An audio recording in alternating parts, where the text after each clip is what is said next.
people of Zion.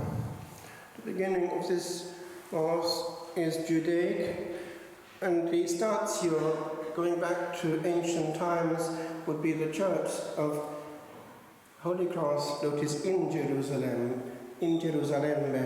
one of the 7 major basilicas in Rome, so called not only because of the great relics, but also because of the great chunk of earth that were brought through the excavations that were happening after the Constantinian peace and the work of St. Helena, mother of the emperor, back to Rome, a bit of Jerusalem in the Holy City.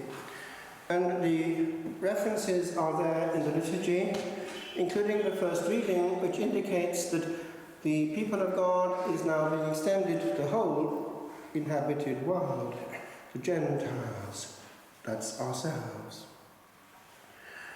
John is, of course, the bridge between the two, the last of the old prophets and the first, in a way, of the Desert Fathers, one can say, because the monastic life looks back to John. The desert experience hasn't changed. And it is worth being aware of, because I can bet you that in your day, you don't have much of it. Modern man is impoverished. He is a fidget. He can't sit still. Proof. What will you do as soon as you're alone? Is it not true that you will start to fidget? What with? Not a book. A book is fairly calm. But with your access to the world and also to hell. You are close to the enemy of your soul just by opening access to internet right there in your pocket.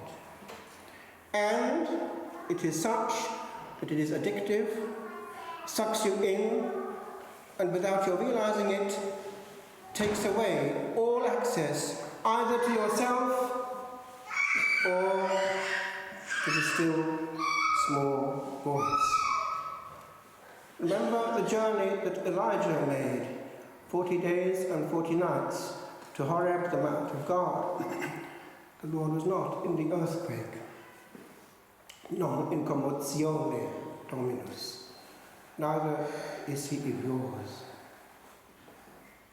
And by the way, that has an impact on everything.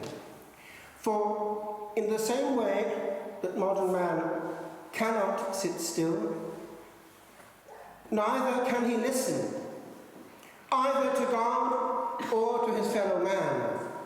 Even now, it is difficult for a preacher to speak to a congregation, or a teacher to a class, or a lecturer to an aula, and have the total attention, because modern man cannot sit still and be passive. All his being is hyped up. He is damaged and contaminated at the deepest level. And if you don't believe me, look at the difference now between even a student's life and that of a student's life only 20 years ago. Whereas before, part of the experience of growing up was knowing how to have interchange with any man, any woman, on any topic at any time, in the breaks between lectures. Now, each one is in his bubble. Is that enrichment of our culture? Bring that home. How many children now don't sit still or even come to the table? How many children now at Christmas will not be given a game that brings communion with the family, the golden oldies, Monopoly and so on, but another element enforcing his bubble? Toys have become monsters, and we are creating out of them monsters in our own family. You would do well, parents, to invest in prime time with your children than in abdicating before a monster that'll do it for you and absorb your child.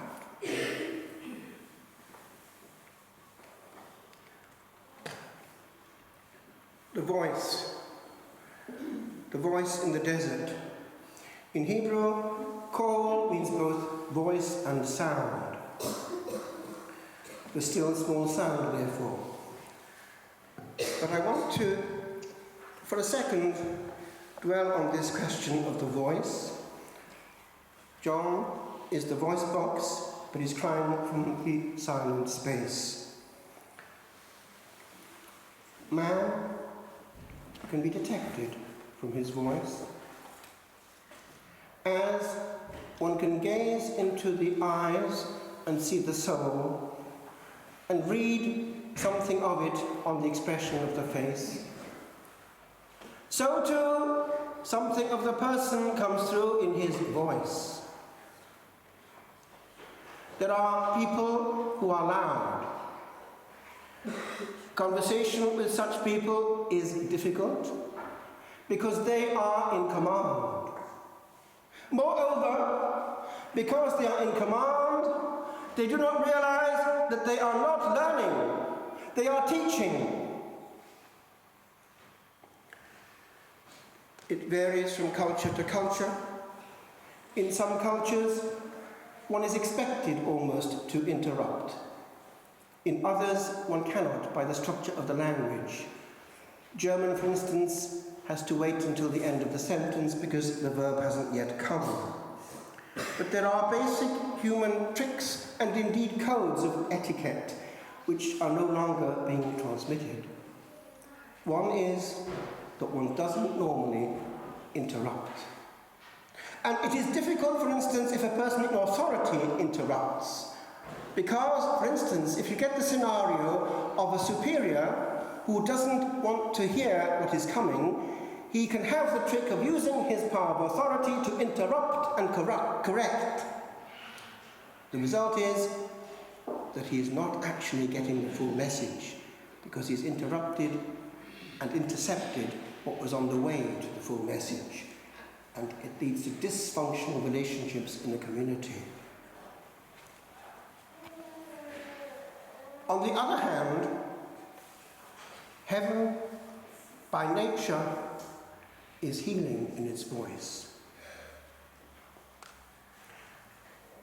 There's a difference, for instance, between a liturgy, which is somehow a reproduction of the angelic on every level, including the auditive, and one which is a reproduction of the culture surrounding, which is theatrical, dramatical, thumpy, and disharmonious with regard to the soul, drawing attention to itself. I'd like to bring you into a realm which shows how close we are to that angelic realm. Listen. There are some souls who are uncontaminated and quite angelic, and die having never really lost their baptismal innocence. We can think of the likes of Thérèse of Lisieux, Elizabeth of the Trinity, Miriam of Jesus Crucified, Jacinta of Fatima and her little brother Francisco, Nellie of Holy God, and one can go on. But there's one here that is not well known, but merits attention. She was 23. People realized that she was exceptional even from her childhood, and she drew friends, young though she was.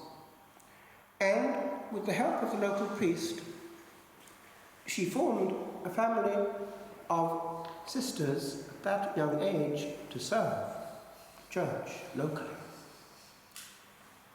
It was quite remarkable. Listen.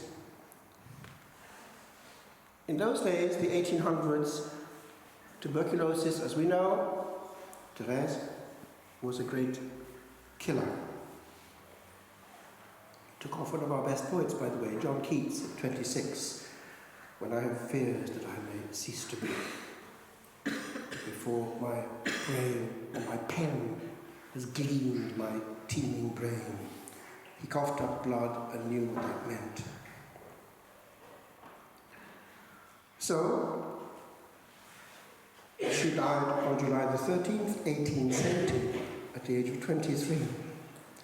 Her last words were to her little sisters, "Be brave, because I am going to paradise, but I shall always remain with you, too.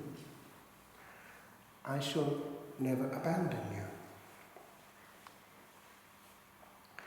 Exactly a year later, the 13th of July, 1871, something puzzling happened.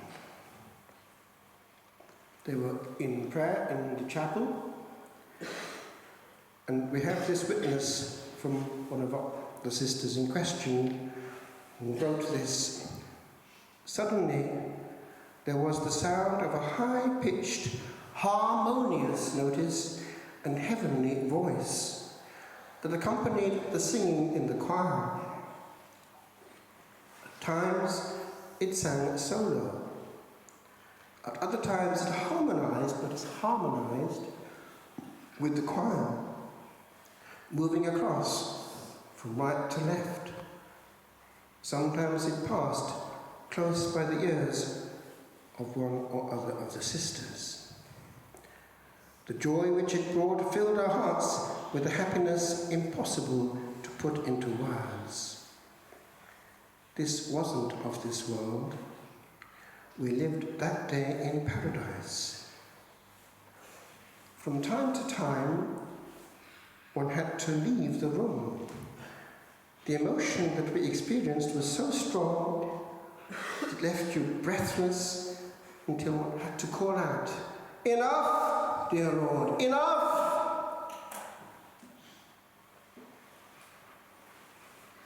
They couldn't rest that night. So, since the Blessed Sacrament was not then reserved in their chapel, decided to pass the night adoring the Blessed Sacrament in a nearby church. Here we have again testimony. But how great was our surprise when we realized that the voice had followed us and accompanied us as we began our prayers. Now, the name of Lassie is Clelia.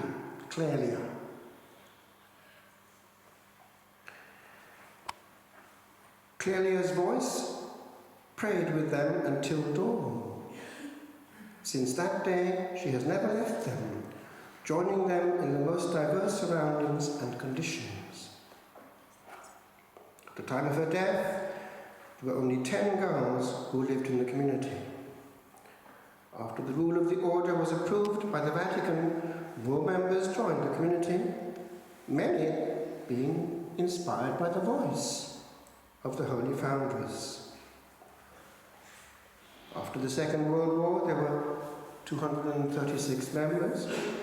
During the 1950s, the sisters numbered almost 300. In recent years, the flourishing order maintained over 35 institutions throughout Italy. Then, mission fields beckoned. Houses of the order were opened in Kerala, India, and in Tanzania.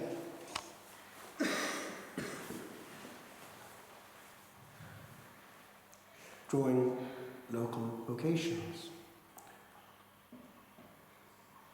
In the communities elsewhere, the voice joined in the language of the community, whether it's India or Africa, and also when they sang in Latin, it would join in Latin.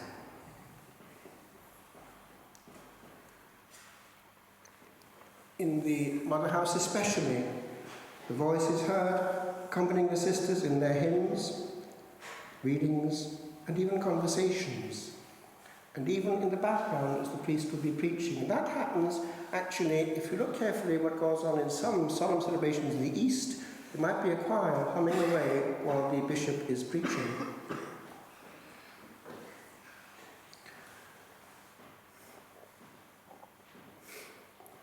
This testimony comes from the superior in 1970, This prodigious gift stimulates us to do well, increases our faith, is a relief to the trials of life, and gives us a great desire for heaven.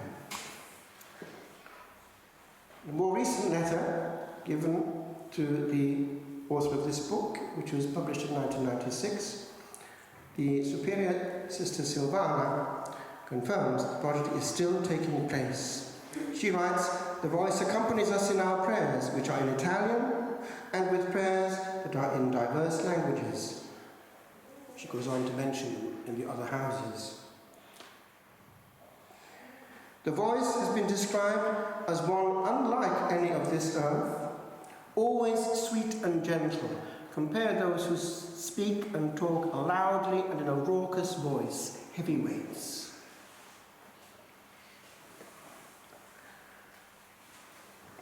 However, it is sometimes sad, and not only is it frequently accompanied by angelic strains, but is itself often transformed into the purest celestial music. Purest celestial music. Compare what young people have now under the name of music.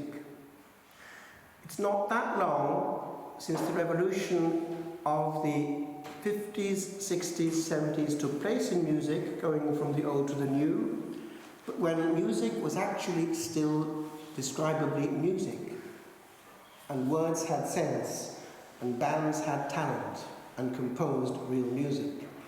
Now, my friends, there's something demonic in our music, and the demon knows his power over the young people. Get them through music. Listen, if you want to what's being said. It's straight from the jaws of hell. Lyrics, foul language and messages. Is fecit cui prodest, he did it to whom it serves. Little parenthesis. Around this time, in 1975, in the Welsh Hall in Aberystwyth, we had about 300 there, Welsh, and it was the Christmas dinner. Suddenly, a buzz was heard, a humming noise. It got louder. And spontaneously, angelic music came just from the tables of the students. You put 300 young men and women together in a Welsh hall, and you'll get angelic music. It's in the blood. And it wasn't calculated, it just happened and raised the roof. Compare that with what now the young experienced as so-called beauty.